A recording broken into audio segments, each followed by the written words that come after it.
Hello everyone, welcome back to the channel. In this video I'm going to walk you through an easy step-by-step guide on how to withdraw from MEXC to bank account. So to get started with the guide, open the MEXC app and log into your account.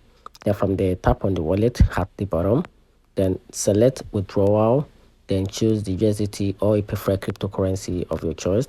Then withdraw your cryptos to a P2P, which is a friendly wallet or a exchange like Binance. So if direct bank withdrawal is not available in your country, think of using the P2P method. Then after that, once received in Binance for another exchange, go to their P2P 3D section, then sell your crypto to a buyer offering a bank transfer as a payment method. Then after that, after the buyer sends funds to your bank account, confirm received and complete the trade. And that's how you can simply withdraw from MEXC to a bank account. Find the video helpful, turn on the notification button, and subscribe for more. Thanks.